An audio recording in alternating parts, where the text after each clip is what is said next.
Seorang wanita cedera dipercayai dikasari bekas suami dalam kejadian di Taman Sains Kundang Jaya Gombak, Selangor malam kemarin.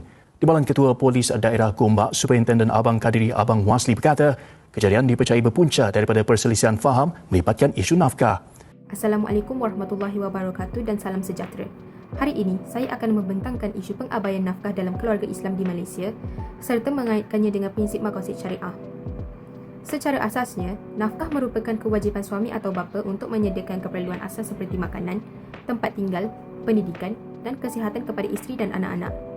Kewajipan ini bukan sahaja dituntut oleh syarak, malah diperuntukkan dalam Undang-Undang Keluarga Islam di Malaysia. Namun, berdasarkan Jurnal Pelaksanaan dan Penguatkuasaan Perintah Nafkah oleh bahagian sokongan keluarga, isu pengabaian nafkah masih berleluasa khususnya selepas penceraian.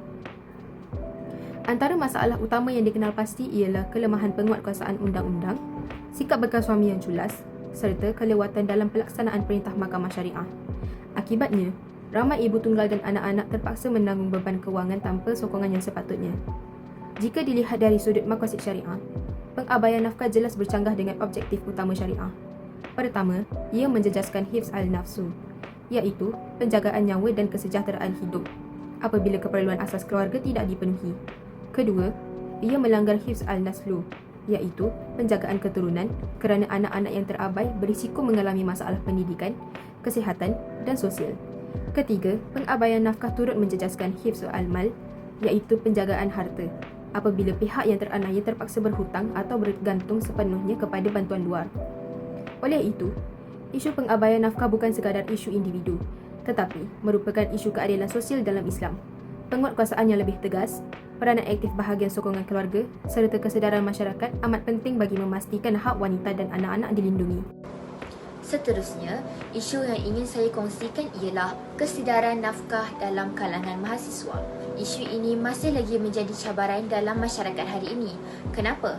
Nafkah bukan sekadar pemberian wang, namun ia juga merangkumi keperluan asas seperti makanan, tempat tinggal, pendidikan dan juga kesihatan ahli keluarga. Seterusnya, isu ini juga boleh dikaitkan secara langsung dengan maqasid syariah iaitu hifzu an-nas yang bermaksud menjaga keturunan. Dalam isu ini, kita juga sering melihat bahawa terdapat pelbagai kes pengabaian nafkah yang berlaku selepas penceraian dan ia juga memberi kesan besar kepada anak-anak. Apabila nafkah tidak ditunaikan, anak-anak berisiko tercicir pendidikan, mengalami tekanan emosi dan kekurangan keperluan asas sekaligus memberi impak dan menjejaskan perkembangan masa depan mereka. Oleh itu, sebagai mahasiswa dan bakal pembina keluarga, kefahaman awal tentang tanggungjawab nafkah ialah sangat penting. Jika kesedaran ini dipupuk sejak awal, ia bukan sahaja dapat melindungi kebajikan anak-anak, tetapi ia juga dapat membantu dalam membentuk institusi keluarga yang lebih stabil dan juga harmonis selaras dengan tuntutan Islam. Seterusnya, saya akan mengulaskan tentang isu peranan undang-undang dan mahkamah syariah dalam menangani pengabaian nafkah. Pengabaian nafkah dalam keluarga Islam merupakan isu yang serius yang menjejaskan kebajikan wanita dan anak-anak. Nafkah ialah kewajipan yang ditetapkan oleh syarak dan diperuntukkan dalam Undang-Undang Keluarga Islam. Mahkamah Syariah memainkan peranan penting dalam menangani isu ini melalui penguatkuasaan Undang-Undang Nafkah, termasuk mengeluarkan perintah nafkah, menentukan jumlah bayaran yang adil serta mengambil tindakan terhadap pihak yang ingkar seperti potongan gaji dan sitaan harta. Selain itu, pemantauan berterusan selepas perintah dikeluarkan perlu diperkukuhkan bagi memastikan bayaran dibuat secara konsisten. Usaha mengurangkan isu ini juga melibatkan peningkatan kesedaran masyarakat terhadap hak dan tanggungjawab nafkah. Pendidikan undang-undang dan bimbangan kepada pihak terlibat dapat membantu mencegah pengabaian daripada terus berlaku. Dari sudut maqasid syariah, usaha menangani pengabaian nafkah selari dengan hifz al-nas iaitu pemeliharaan keturunan, penyediaan nafkah yang mencukupi memastikan kebajikan, pendidikan dan masa depan anak-anak terpelihara. Oleh itu, penguatkuasaan nafkah bukan sekadar tindakan undang-undang tetapi satu tanggungjawab syar'i bagi menjamin keadilan dan kesejahteraan institusi keluarga Islam. Seterusnya, saya akan mengulas topik berkaitan pengabaian nafkah anak dan kesannya terhadap kesejahteraan keluarga menurut perspektif Islam dengan memberi tumpuan kepada hak anak-anak dalam pengurusan nafkah.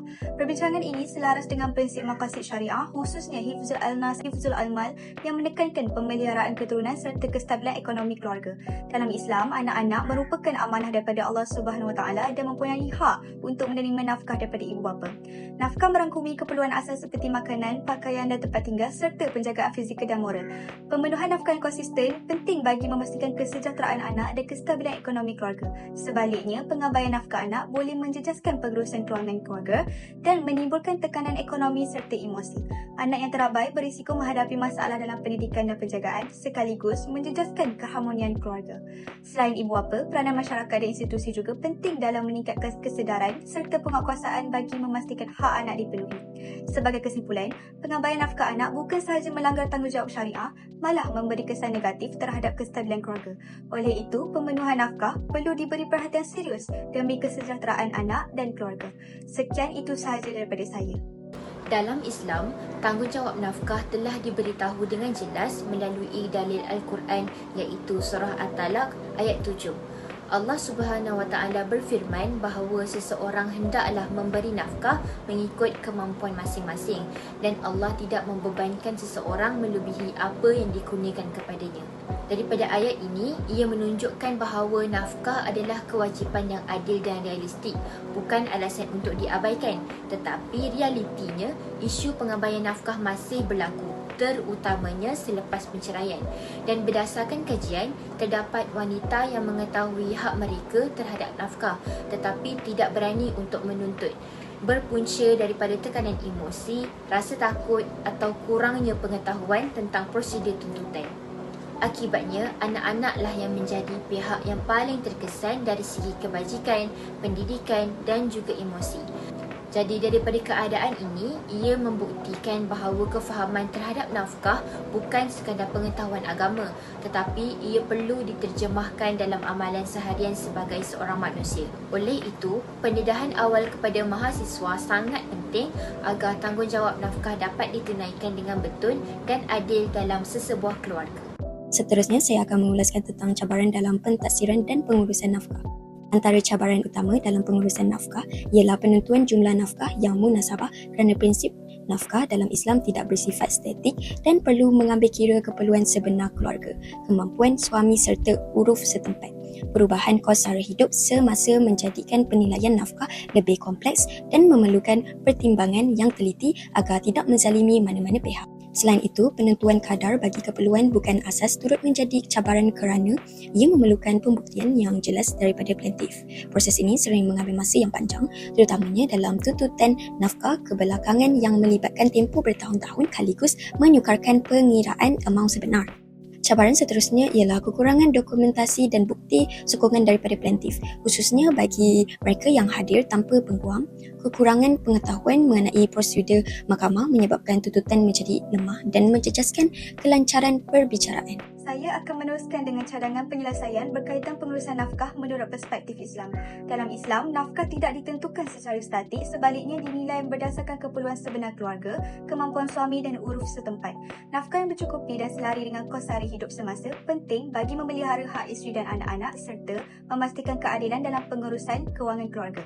Prinsip ini selaras dengan maqasid syariah, khususnya hifzul al-mal yang menekankan kestabilan ekonomi keluarga dan pencegahan kemudaratan jangka panjang.